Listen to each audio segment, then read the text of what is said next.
Seperti halnya move dan rotate, komponen scale juga kita bisa gunakan untuk menghasilkan beberapa objek yang diskalakan secara incremental. Contohnya seperti ini.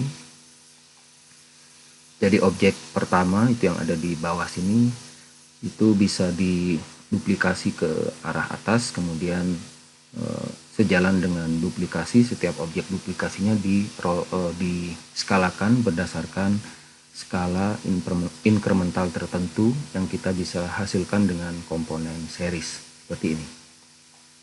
Jadi ini adalah contohnya. Jadi misalnya kita punya definisi seperti ini. Kita punya satu geometri yang di bawah ini, ya, geometri ini. Geometri ini kita akan skalakan ke atas secara incremental dan perhatikan bahwa tidak ada jarak antar objek yang diskalakan. Jadi objeknya bertumpuk ke atas dan diskalakan sebesar 0,25 ke atas, ya. Caranya adalah pertama kita gunakan bounding box.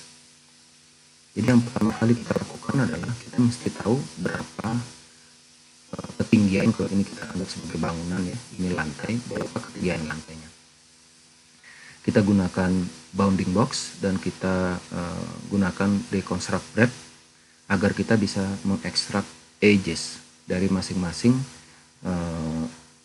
edges pada objek ini.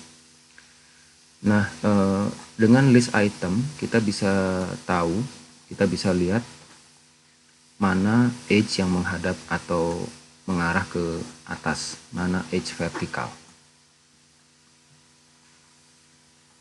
Ini. Nah, ini kita ingin tahu sekarang berapa dimensi dari ini, dari edge ini. Kita bisa tahu dengan menggunakan endpoint. Endpoint itu akan menghasilkan titik awal dan titik akhir dari suatu edge, sehingga dengan distance kita bisa tahu berapa sebenarnya jaraknya. Jadi di sini contoh ini adalah ketinggian satu lantainya 10. Kemudian dari situ kita gunakan komponen series untuk menduplikasi objek ke arah atas seperti ini dengan step atau jarak antar objeknya adalah sesuai dengan ketinggian dari objek pertama tadi. Ini. Oke, setelah itu kita tentukan center point dari setiap objek yang diduplikasi, ya. Ini saya hide. Oke.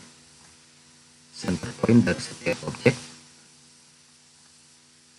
Kemudian kita masukkan scale non-uniform. Scale non-uniform itu adalah objek yang menskalakan objek tetapi tidak seragam. Jadi di sini ada input x, y, z, itu kita bisa masukkan nilai skalar dari skala pada nilai pada sumbu x, pada sumbu y, dan pada sumbu z. Jadi kita bisa lihat di sini objek yang diskalakan adalah geometri yang sudah dipindahkan atau diduplikasikan ke arah z. Kemudian ini adalah plane, plane-nya adalah center point dari setiap geometri yang sudah dipindahkan. Kemudian nilai skalar x, y, dan z.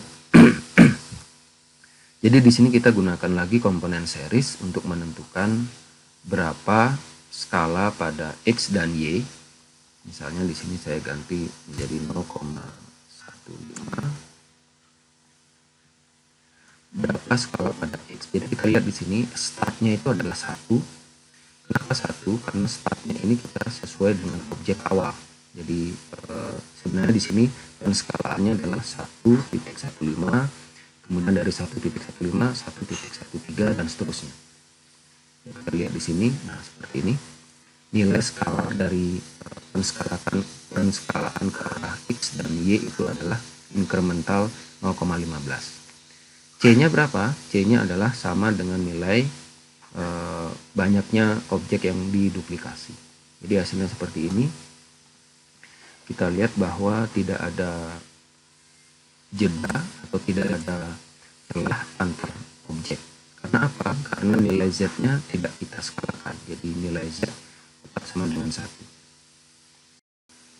Pengembangan lainnya dari incremental value dari scale non-uniform adalah apabila kita memasukkan graph mapper ya. Jadi seperti yang kita tahu, graph mapper adalah komponen yang akan menghasilkan nilai sesuai dengan graph yang ada di sini berdasarkan domain tertentu. Jadi kalau sebelumnya kita menghasilkan seperti ini, ya, kita menentukan nilai skalar secara linear menggunakan series.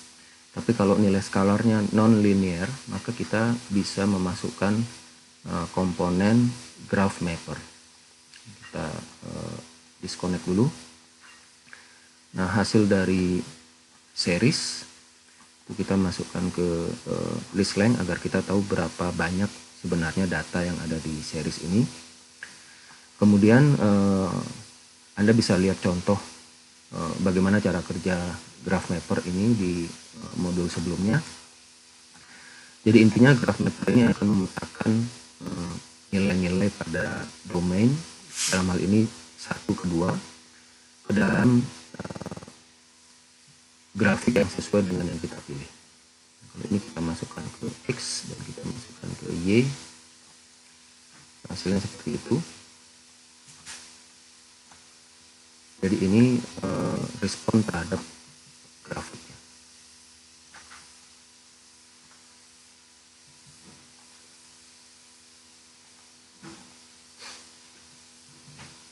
Oke. Nah, pengembangan selanjutnya Anda bisa lakukan sendiri. Anda bisa menghasilkan beberapa jenis atau beberapa macam objek-objek yang bisa Anda kreasikan dengan menggunakan komponen scale non-uniform, kemudian move, dan juga rotate. Dari 3 komponen itu Anda bisa menghasilkan beberapa variasi dari bentuk yang ditransformasikan. Nah, ini adalah bagian terakhir dari bagian 3.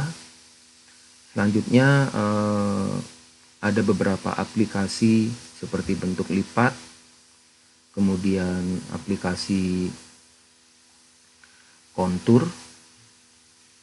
ya, yang dapat Anda kerjakan atau lakukan sendiri dengan melihat modul yang sudah kami upload ya.